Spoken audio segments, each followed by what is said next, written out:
कैसे आप सभी लोग। एक बार फिर से स्वागत है आपका हमारे YouTube channel study with Yogesh में। एग्रीकल्चर का आज लास्ट वीडियो रहेगा, ठीक है। इसमें एक टॉपिक मिस हो रहा, use of nano and biotechnology in agriculture, ठीक है। यानी कृषि क्षेत्र में नैनो और बायोटेक्नोलॉजी का प्रयोग, उस टॉपिक को हम क्या करेंगे, बाद में कवर करेंगे, ठीक है, थोड़े टाइम बाद। कल से आपका अधिकार वाला है, ठीक है। एक बार जो अधिकार आप कह रहे हो ना कि सर उपभोक्ता संरक्षण अधिकार, सेवा का अधिकार, सूचना का अधिकार, बौद्धिक संपदा का अधिकार और एक दो और दिए हैं शायद, जितने भी दिए हैं, क्योंकि वहां से क्वेश्चन आना निश्चित है, मतलब हर टॉपिक से आएगा। वो 4 या 5 नंबर का पोर्शन वो है और वो 2 दिन में हो जाएगा काम, ठीक है। ज्यादा लेंथी नहीं रहेगा, 2 दिन में वो रहेगा।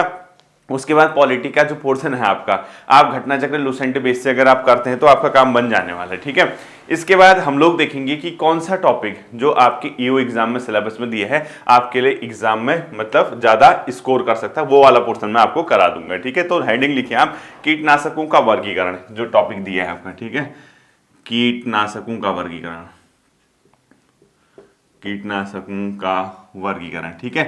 कीटनाशक क्या होते हैं, क्या नहीं होते, ये सब नहीं पढ़ना है हमने, खाली वर्गीकरण और इसकी सही प्रयोग दिया है। सही प्रयोग तो बच्चों आप लोग ऑप्शन देख के वैसे ही टिक कर लोगे उसको, ठीक है। इनकी मात्रा निश्चित होनी चाहिए, इनके साथ आपको क्या क्या करना चाहिए, क्या नहीं करना चाहिए, वो वैसे ही याद आ जाता है। वैसे क्वेश्चन आएगा भी नहीं, उससे क्वेश्चन आएगा तो इसी से आएगा, कीटनाशकों का वर्गीकरण, ठीक है। बेसिकली बच्चों क्या होते हैं कीटनाशक, ये क्या होते हैं बच्चों, जो मारे जाने वाले कीट होते हैं, ठीक है। जिनको अब जैसे आप फसल उगाते हैं, उसमें कीड़े या खरपतवार या कोई ना कोई ऐसी चीज लगती है जो फसल को नुकसान पहुंचाती है, उनको कम करने के लिए, पौधों की वृद्धि को बढ़ाने के लिए या अच्छी फसल उत्पादन के लिए हम लोग कीटनाशकों का प्रयोग करते हैं। लेकिन ये मानव स्वास्थ्य के लिए और पर्यावरण के लिए बहुत हानिकारक होता है, ठीक है। अब सोचो कोई एक कीटनाशक जो आप फसल में यूज कर रहे हो, वो उन कीटों को या कीड़ों को मार रहे हैं, तो जो जहरीले कीड़, मतलब जहरी तो एक हिसाब से जो उनको मार रहा है, तो मानव स्वास्थ्य पे भी तो उसका बुरा प्रभाव पड़ेगा ना। लेकिन इतना किसको पड़ी है बच्चों सोचने की, इसीलिए तो कहते हैं कि जैविक खेती करो, ठीक है। तो कीटनाशकों का वर्गीकरण, ठीक है, इसमें देखना आप लोग लक्षित जीवों के आधार पे, यानी कीटनाशक हम अलग अलग टारगेट के हिसाब से, पहला लिखो लक्षित जीवों के आधार पर, यानी कीटनाशक किसको टारगेट कर रहा है, ठीक है। तो पहला वर्गीकरण इस आधार पे देखो, लक्षित जीवों के आधार पर, यानी आपने कीटनाशक यूज किया, आपका टारगेट क्या है, यानी इसके आधार पर, ठीक है। आपने टारगेट रखा कि हमने हाँ इस कीटनाशक को मारना है, इस आधार पर कीटनाशक अगर आप देखोगे तो पहले एक तो नॉर्मल होते हैं बच्चों कीटनाशक जो कि कीड़ों को मारते हैं, ठीक है। ए लिखो कीटनाशक। कीटनाशक का मुख्य काम क्या है आपको पता ही है, ये क्या करता है बच्चों, कीड़े वगैरह को जो मतलब फसल में लगते हैं उनको क्या करता है, मारता है। दूसरा बच्चों होता है शाकनाशी, ये पौधों पे यूज होता है, ठीक है। शाकनाशी लिखो, शाकनाशी, इसका टारगेट होगा पौधों को टारगेट करना, जो ऐसे मतलब खरपतवार वगैरह या आपकी जो फसल के साथ जो एक्स्ट्रा पौधे उग रहे हैं, जिसके माध्यम से आपकी फसल के जो पोषण है वो ये एक्स्ट्रा पौधा ले रहा, तो उसके लिए शाकनाशी नामक कीटनाशक का प्रयोग हम लोग करते हैं, ठीक है। तो तीसरा लिखो आप लोग कृंतकनाशी, जो कि चूहों को मारता है, ठीक है। कृंतकनाशी ये चूहे वगैरह को मारता है, कृंतक को चूहा, ठीक है, चूहे को मारते हैं, ठीक है। ये भी कीटनाशक के रूप में प्रयोग होता है। इसके अलावा जीवाणुनाशी, कवकनाशी और लार्विसाइड्स लिखो, ठीक है। जीवाणुनाशी, जीवाणु को ही तो मारेगा ना, ये तो नॉर्मल्स हैं, जीवाणुनाशी, ठीक है। जीवाणुनाशी यानी बैक्टीरिया वगैरह जो भी होते हैं, इसको जीवाणु को लिखो। कवकनाशी, कवकनाशी ये किसको मारेगा बच्चों, कवक को ही तो मारेगा ना। और इसके अलावा एफ एक होगा लार्विसाइड्स, जो कि लार्वा को, ठीक है, लार्वा को मारता है, लार्विसाइड्स, लार्विसाइड्स ये किसको खत्म करेगा बच्चों, लार्वा को खत्म करेगा। ये होता है किसके, लक्षित जीवों के आधार पे। तो क्वेश्चन अगर कभी ऐसे मारेगा, पूछेगा कि लक्षित जीवों के आधार पे इनमें से कौन से कीटनाशक होते हैं, कृंतकनाशी, शाकनाशी या कोई और, तो उस टाइम पे ध्यान रखना है, ठीक है। ये सब कीटनाशक होते हैं बच्चों जो कीड़ों को मारने का काम करते हैं। इसके अलावा बच्चों बेसिकली आपको पता है कि कीटनाशक होता क्या है, ये रासायनिक, यौगिक या जैविक एजेंट होते हैं बच्चों, चाहे बैक्टीरिया हो चाहे वायरस हो, जो कि कीटों को रोकने का काम करता है, आपकी फसल में कीड़े लगने से रोकता है और उनको या मारता है या उनको अक्षम बनाता है, ठीक है। अब इसमें से हम लोग कई प्रकार के बच्चों बैक्टीरिया होते हैं, मतलब ये कीटनाशक होते हैं जिसमें शाकनाशी होता है, नेमाटीसाइड्स होता है, मोलस्क साइट होता है, एविसाइड होता है, कीट विसर्ग होता है, कई प्रकार के पशु विसर्ग होते हैं, वो हमने नहीं पढ़ने, क्योंकि अगर हम उसको पढ़ेंगे तो हम लोगों का बहुत ही ज्यादा होगा। ठीक है, सबसे प्रचलित कीटनाशक होता है वो शाकनाशी होता है। ठीक है, देखो सबसे प्रचलित कीटनाशक, जितने भी कीटनाशक यूज करते हो उसमें से सर्वाधिक यूज होता है शाकनाशी। लगभग 80% तक हम लोग इसको क्या करते हैं, यूज करते हैं शाकनाशी। ठीक है, लगभग 80% यूज, देखो 80% प्रयोग इसी का होता है, किसका, शाकनाशी का, तो कि सबसे प्रचलित अपने आप में कीटनाशक है। ठीक है, ये तो एक इस प्रकार से था। इसके बाद बच्चों कीटों में प्रवेश के आधार पर वर्गीकरण, पहला आपने लिखा लक्षित जीव के आधार पर, दूसरा लिखो कीटों में प्रवेश के आधार पर,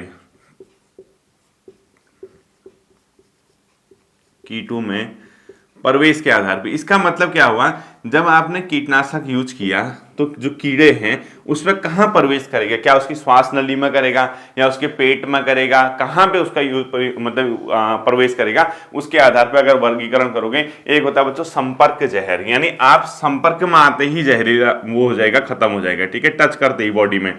संपर्क जहर भी एक प्रकार की कीटनाशक होते हैं, ध्यान रखना है इसको। ठीक है, इसके अलावा सेकंड आता है बच्चों धूम्र जहर, तीसरा आता है पेट जहर।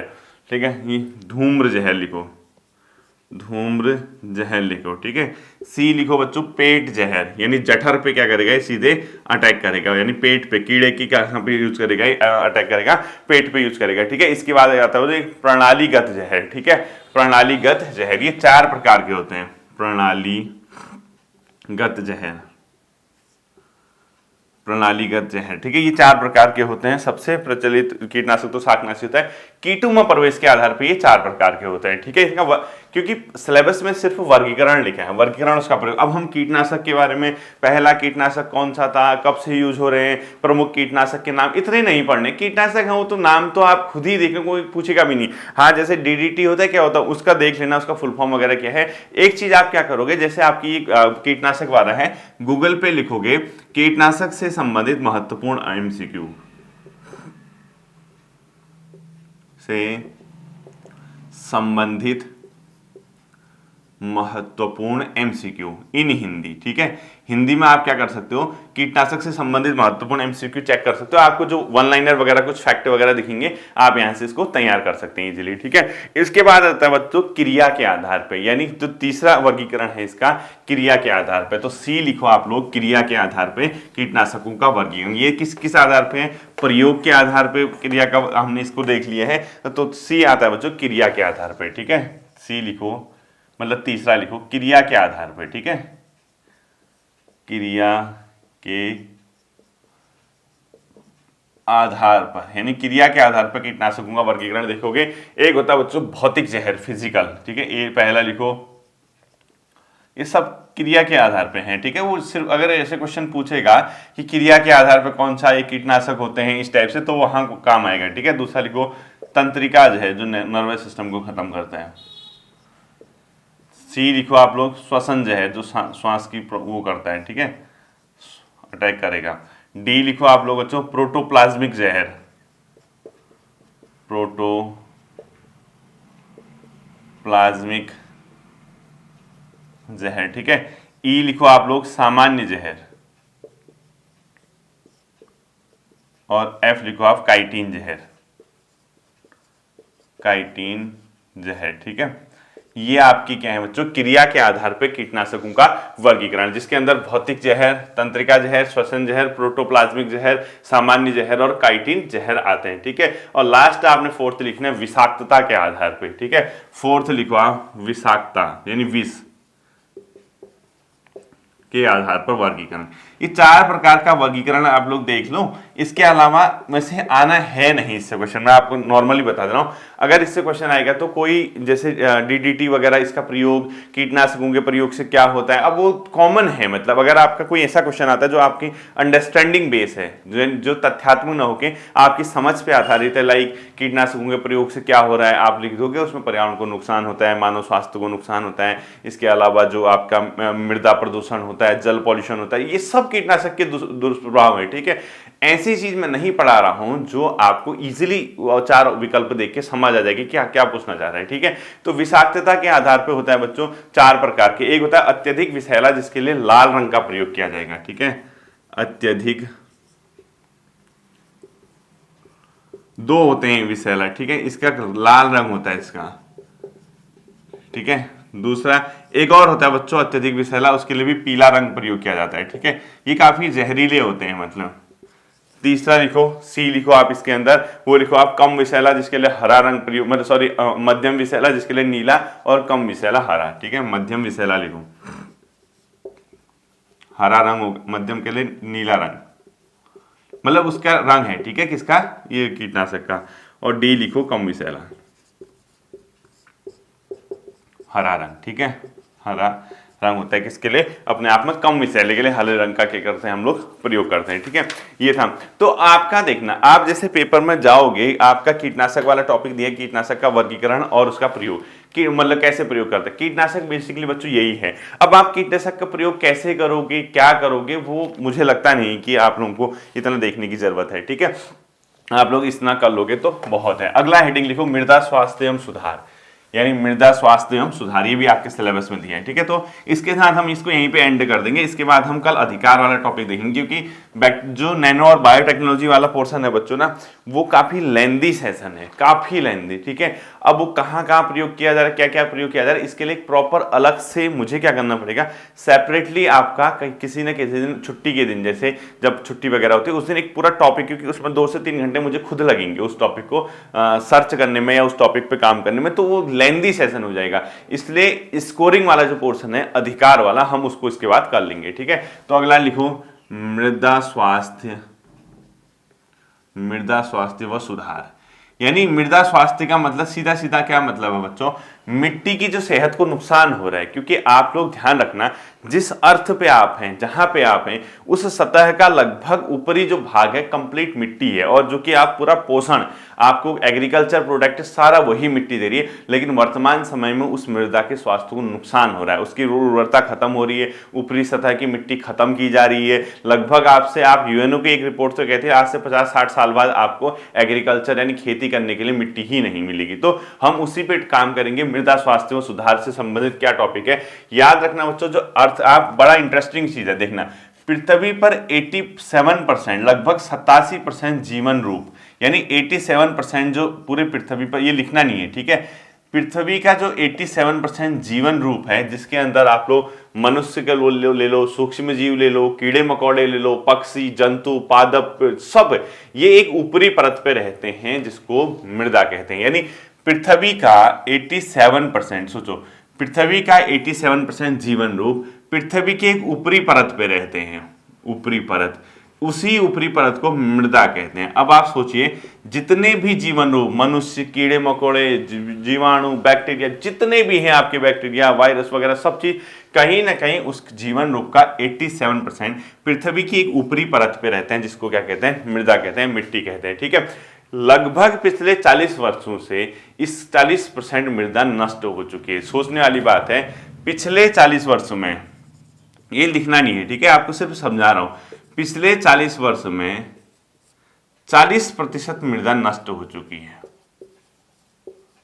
पिछले 40 वर्ष में 40% मिट्टी जो हो चुकी है बच्चों, नष्ट हो चुकी है। सोचनीय विषय है, ठीक है। और यूएनओ तक कहता है कि हमारे पास 80 से 100 ही फसल ऐसे हैं जिसको हम क्या कर सकते हैं, बचा है, मतलब हमारे पास सिर्फ इतनी मृदा है, इतनी मिट्टी बची, जिसमें हम 80 से 100 फसल क्या कर सकते हैं, अपना खेती कर सकते हैं। यानी आने वाले 60 वर्ष तक ही हम इस मिट्टी पे क्या कर सकते हैं, खेती कर सकते हैं, बाकी वो मिट्टी क्या हो जाएगी, खत्म हो जाएगी। और भारत में भी अगर आप नोट करोगे, इंडिया में 30% मृदा का क्षरण हो चुका है, खत्म हो चुकी है मिट्टी। और कई राज्यों में जो है मिट्टी जो है, उर्वर भूमि जो है मरुस्थलीकरण में बदल रही है, यानी वहां कुछ नहीं, यानी बंजर, यानी खत्म होते जा रही है। तो कहीं ना कहीं मृदा स्वास्थ्य के लिए हमारे लिए क्या है बच्चों, बहुत सोचनीय विषय है। अब सबसे पहले आता है स्वस्थ मृदा का महत्व क्या है। यानी हम लोगों को यह देखना है कि अगर एक मिट्टी जो है उर्वर होगी, स्वस्थ होगी, अच्छी उपजाऊ होगी, तो उसका महत्व क्या है, ठीक है। तो पहला हेडिंग लिखो, स्वस्थ मृदा का महत्व।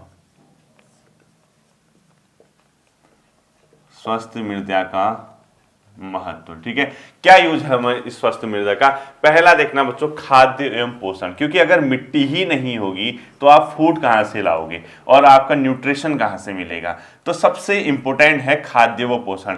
मिट्टी बची रहेगी तो आपके लिए खाद्य सुरक्षा होगी, फूड सिक्योरिटी होगी। जैसे यूएनओ की रिपोर्ट खुद कहती है कि हमारे पास सिर्फ और सिर्फ 50 से 60 साल तक के लिए ही ऐसी मिट्टी बची है जिसमें हम खेती कर सके। अब वो मिट्टी भी खत्म हो जाएगी तो आप खेती कहां से करोगे, खाओगे क्या? दूसरा, अगर स्वस्थ मृदा है जिसमें ऑलरेडी मिनरल्स हैं, जिसमें पौष्टिक तत्व हैं, उसी पौष्टिक तत्व की वजह से आपके जो फसल है उनको मृदा के माध्यम से ही पोषण मिलता है। और जितना बढ़िया पोषण आपके मिट्टी से पौधों को मिलेगा, फसल को मिलेगा, वही मानव शरीर में जाएगा। यानी हमारे लिए स्वस्थ मृदा के साथ साथ खाद्य के साथ साथ पोषण की जो सुरक्षा उपलब्ध कराता है वो क्या उपलब्ध कराता है? मिट्टी के द्वारा किया जाता है। इसके अलावा बच्चों, कार्बन सिंक के रूप में मिट्टी काम करती है। ठीक है, कार्बन सिंक, ये महत्वपूर्ण पॉइंट है, इसको ध्यान रखना। इसका मतलब है कि जो हमारा कार्बन का भंडारण है, महासागर के बाद मृदा दूसरा सबसे बड़ा कार्बन सिंक माना जाता है। यानी मिट्टी जो होती है बच्चों कार्बन का सिंक करती है। जैसे टोटल सबसे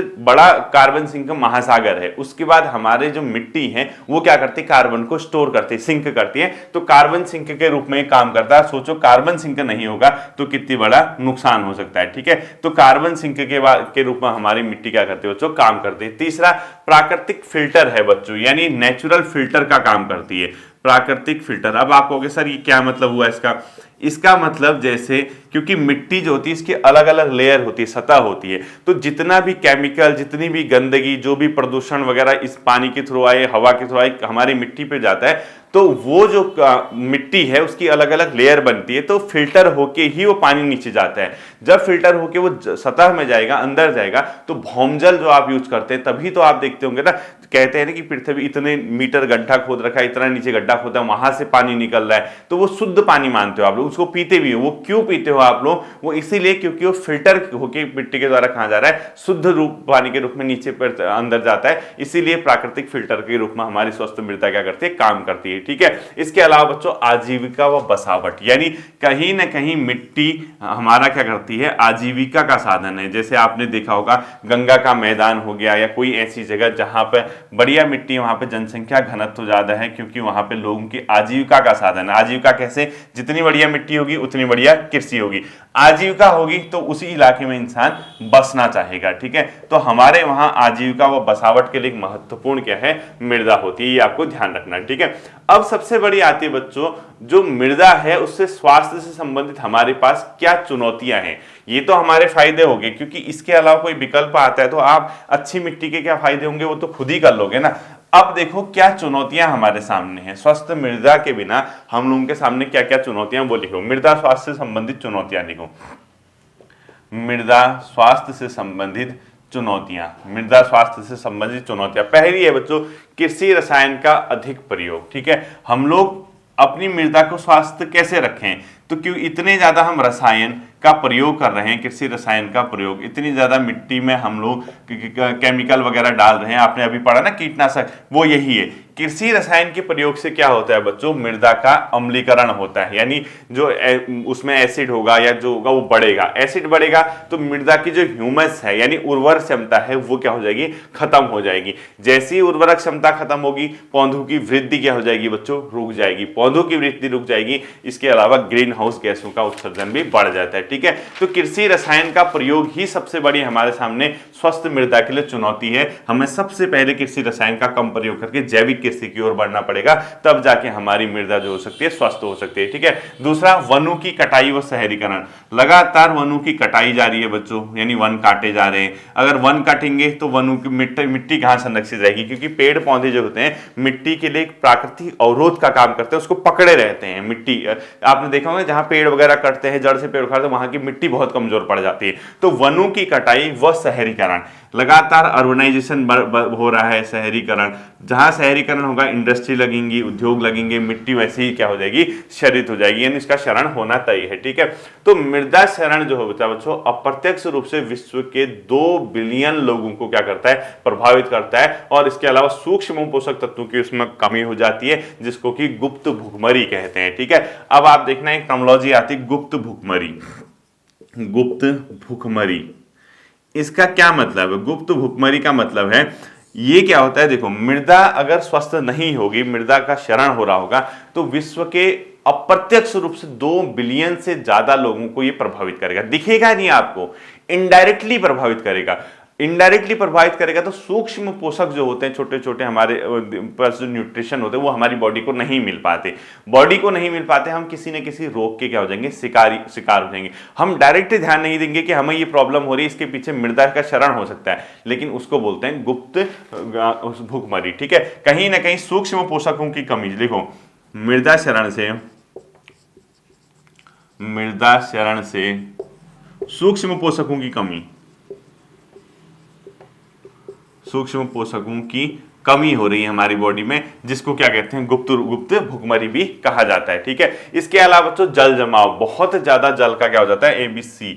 तीसरा पॉइंट देखो, जल जमाव, ये भी हमारी समस्या, हमारे मतलब मृदा के क्षरण में क्या है, मतलब ये मृदा स्वास्थ्य के लिए जल जमाव बड़ी समस्या है। ठीक है, क्योंकि अत्यधिक सिंचाई से जल जमाव होता है, जो कि मिट्टी में लवणता को बढ़ा देता है और जलवायु परिवर्तन के भी इस पे प्रभाव पड़ते हैं। ठीक है, 4 से लिखो, जलवायु परिवर्तन के प्रभाव, जलवायु परिवर्तन के प्रभाव, जलवायु परिवर्तन के प्रभाव। तो इसको समझे आप, जल जमाव, क्योंकि जितना अधिक सिंचाई होगी उतना ज्यादा पानी वहां पे रहेगा, पानी रहेगा तो उसकी लवणता बढ़ेगी, तो लवणता बढ़ने से हमारा क्या होगा, मिट्टी का क्षरण होना तय है। ठीक है, अब देखना बच्चों, मृदा स्वास्थ्य में सुधार हेतु क्या प्रयास किए गए। क्वेश्चन आएगा तो यहीं पे से आएगा। ठीक है, अब नॉर्मल सा अगर क्वेश्चन पूछता है आपसे, कॉमन सेंस वाला, तो वो तो खुद ही कर लोगे कि स्वस्थ मृदा के लिए क्या किया जाना चाहिए, तो आप यही तो बताओगे ना, केमिकल या कीटनाशक का कम प्रयोग होना चाहिए, जैविक कृषि का अधिक प्रयोग किया जाना चाहिए, इसके अलावा अत्यधिक सिंचाई या इन चीजों से बचना चाहिए, वनों की कटाई से बचना, ये तो वैसे ही बना लोगे ना। ठीक है,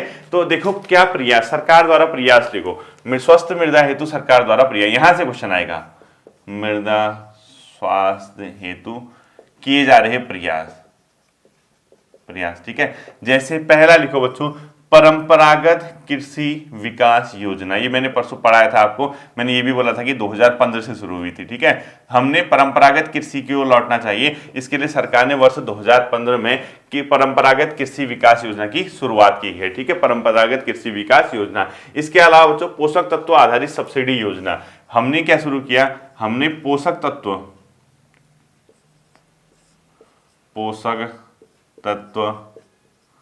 आधारित सब्सिडी योजना, इसको हमने क्या करना है, बढ़ाना है। ठीक है, तीसरा लिखना है बच्चों आपको, राष्ट्रीय सतत कृषि मिशन, शायद 2008 में हुआ था, कब हुआ था इसको चेक करना एक बार। ठीक है, राष्ट्रीय सतत कृषि मिशन यानी नेशनल सस्टेनेबल एग्रीकल्चर मिशन, ये कब से शुरू हुआ एक बार चेक कर लेना इसको। ठीक है, शायद 2008 के आसपास से कहीं हुआ होगा। अगला पॉइंट लिखो जो आप लोग, विश्व मृदा दिवस मनाते हैं हम। ठीक है, इसीलिए मनाते हैं जागरूकता के लिए। कब मनाते हैं, 5 दिसंबर, विश्व मृदा दिवस। ठीक है, ये कब मनाया जाता है बच्चों, अपने आप में 5 दिसंबर को मनाया जाता है। ये क्यों, मिट्टी के बारे में जागरूकता फैलाने के लिए। ठीक है, उसको स्वस्थ रखने के लिए। इसके अलावा राष्ट्रीय मृदा स्वास्थ्य कार्ड योजना, ये क्वेश्चन आ सकता है आपको। ठीक है, राष्ट्रीय मृदा स्वास्थ्य कार्ड योजना, सरकार ने ये चलाया था ना, मृदा स्वास्थ्य कार्ड योजना, शायद ये 2015 से चली है। इसको मोस्ट इंपोर्टेंट क्वेश्चन कर देना, क्वेश्चन आएगा तो यही आएगा, मेरे ख्याल से 19 फरवरी 2015 के आसपास से चली है। ठीक है, 19 Feb 2015, कहीं यहाँ से सरकार ने, क्योंकि किसान के मृदा स्वास्थ्य कार्ड बने, उसके माध्यम से किसान क्या कर सकता है, अपनी मिट्टी की स्वास्थ्य की जानकारी ले सकता है कि क्या उसमें कमी है, क्या किया जा सकता है करके। ठीक है, इसके अलावा बच्चों, डिजिटल कृषि को हमने बढ़ावा देना है। ठीक है, इसलिए लिखो डिजिटल कृषि, ये भी चल रहा है, डिजिटल कृषि। ठीक है, ये हम लोगों ने क्या कर रखे हैं बच्चों, स्वस्थ मृदा हेतु काम किए जा रहे हैं। ठीक है, इसके अलावा हम लोग बच्चों कृषि वानिकी, मृदा का लेखा परीक्षण, फसल चक्रण व कार्बन खेती के माध्यम से भी क्या कर सकते हैं, मिट्टी के स्वास्थ्य में सुधार कर सकते हैं। ठीक है, नोट करके लिखो आप लोग, नोट करके लिखो। इसके अलावा स्वस्थ मृदा हेतु जैविक कृषि, स्वस्थ मृदा हेतु जैविक कृषि, कृषि के मतलब फसल चक्र, मतलब अलग अलग टाइम पे अलग अलग फसल, ठीक है, यानी जैविक कृषि, इसके अलावा मतलब जो फसल चक्र हो गया, इसके अलावा मृदा का लेखा परीक्षण, यानी मृदा को देखना है हमने, बार बार उसको मॉनिटरिंग करनी है, ठीक है, लेखा परीक्षण के माध्यम से भी मृदा के स्वस्थ यानी स्वस्थ मृदा हेतु कार्य किए जा सकते हैं। तो यहां से जो क्वेश्चन आएंगे सरकार की स्कीम के अलावा कुछ नहीं आने वाला, बाकी अगर आएगा तो आप उसको इजीली क्या कर सकते हो, 4 विकल्प देख के टिक कर सकते हो, ठीक है। ये था बच्चों आपका मृदा स्वास्थ्य और कीटनाशक वाला, ठीक है। यहां पे हम लोग एग्रीकल्चर वाला पोर्शन एंड करते हैं। एक क्लास आएगी आपकी, वो कुछ गैप के बाद आएगी, जिसके अंतर्गत मैं आपको पढ़ाऊंगा कि मृदा के संबंधित जो कृषि के क्षेत्र में जैव मतलब नैनो टेक्नोलॉजी जो है, बायो नैनो टेक्नोलॉजी, वो पढ़ाएंगे। कल से हम अधिकार वाले 2 क्लासेस अधिकार के एंड करते हैं, ठीक है। फिर मिलते हैं अगले सेशन पे, अपना ध्यान रखिएगा। Thank you.